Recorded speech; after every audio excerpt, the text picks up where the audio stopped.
ఇంతకుముందు వీడియోలో lower classes 1 to 5 ఎలా సబ్జెక్ట్ మ్యాపింగ్ చేయాలో నేర్చుకున్నాం.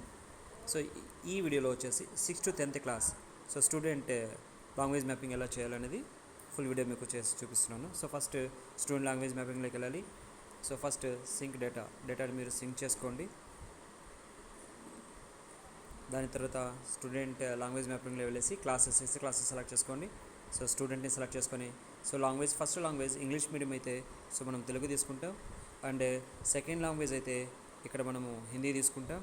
థర్డ్ లాంగ్వేజ్కి వచ్చే వాళ్ళకి ఇంగ్లీష్ తీసుకుంటాం. And fourth language not applicable. Subject groups మనం చూసుకున్నాం అంటే mathematics, general and science, social అన్నీ కూడా సెలెక్ట్ చేసుకోవాలి. సెలెక్ట్ చేసుకుని కన్ఫర్మ్ చేయాలి. సో ఇది 6th క్లాస్ ఇంగ్లీష్ మీడియం. అదే ఉర్దూ అయితే ఉర్దూని తీసుకుంటాం first language. And second language వచ్చేసి వాళ్ళకి తెలుగు తీసుకుంటాం ఇక్కడ. సో ఇక్కడ ఇంగ్లీష్ తీసుకుంటాం third language, not applicable fourth language. And సబ్జెక్ట్లోకి వచ్చేసి మ్యాథమెటిక్స్, జనరల్ సైన్స్, సోషల్ తీసుకుంటాం. సో ఇది 6th స్టాండర్డ్.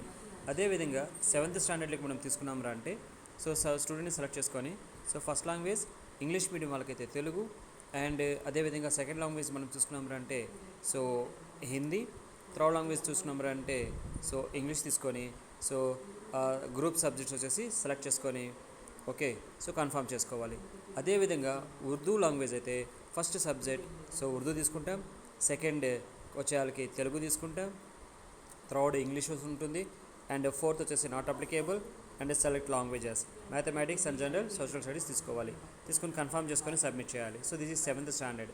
సో 8th స్టాండర్డ్కి వచ్చే వాళ్ళకి ఇంకొద్ది చేంజెస్ ఉంటుంది. జస్ట్ స్టూడెంట్ని సెలెక్ట్ చేసుకోండి.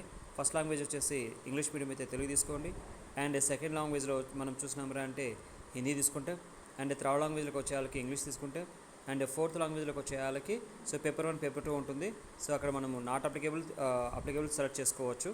ఓకే అదేవిధంగా సెలెక్ట్ గ్రూప్ సబ్జెక్ట్లోకి వచ్చిన తర్వాత mathematics, physical science, biology science and social studies.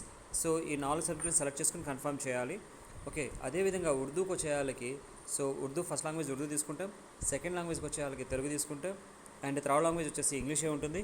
And select group subject వచ్చేసి వీళ్ళకి mathematics, physical science, biology science and social studies select చేసుకోవాలి. సో ఇది 8th స్టాండర్డ్. అదేవిధంగా 9th స్టాండర్డ్. 9th స్టాండర్డ్కి వచ్చిన తర్వాత సేమ్ 8th స్టాండర్డ్ మనం ఎట్లా అయితే చేస్తామో అదే ఉంటుంది అనమాట వీళ్ళకి కూడా. సో ఫస్ట్ లాంగ్వేజ్ వచ్చేసి వీళ్ళకి ఇంగ్లీష్ మీడియం అయితే తెలుగు తీసుకుంటాం. అండ్ సెకండ్ లాంగ్వేజ్ వచ్చేసి తెలుగు తీసుకుంటాం, హిందీ తీసుకుంటాం. అండ్ థర్డ్ లాంగ్వేజ్ వచ్చేసి ఇంగ్లీష్ తీసుకుంటాం. అండ్ సెలెక్టివ్ సబ్జెక్ట్ వచ్చేసి mathematics, physical science, biology science and social studies తీసుకొని సో కన్ఫర్మ్ చేసుకోవాలి. ఓకే సో అదే ఉర్దూ మీడియం అయితే so first language Urdu. And second language వచ్చే వాళ్ళకి తెలుగు తీసుకుంటాం. Third language English. And select subjects mathematics, physical science, biology science and social studies select చేసుకొని so confirm చేసుకొని submit చేసుకోవాలి. సో అదేవిధంగా 10th standard very important. So 10th స్టాండర్డ్లో కూడా so చైల్డ్ని సెలెక్ట్ చేసుకోవాలి. ఫస్ట్ లాంగ్వేజ్ వచ్చేసి ఇంగ్లీష్ మీడియం అయితే తెలుగు. అండ్ సెకండ్ లాంగ్వేజ్ వచ్చేసి సో హిందీ తీసుకోవాలి. థర్డ్ లాంగ్వేజ్ వచ్చేసి ఇంగ్లీష్ తీసుకోవాలి. అండ్ సబ్జెక్ట్ మనం చూసుకుంటే mathematics, physical science, biology science, social studies ఆప్షన్స్ని సెలెక్ట్ చేసుకొని కన్ఫర్మ్ చేసుకొని సబ్మిట్ చేయాలి.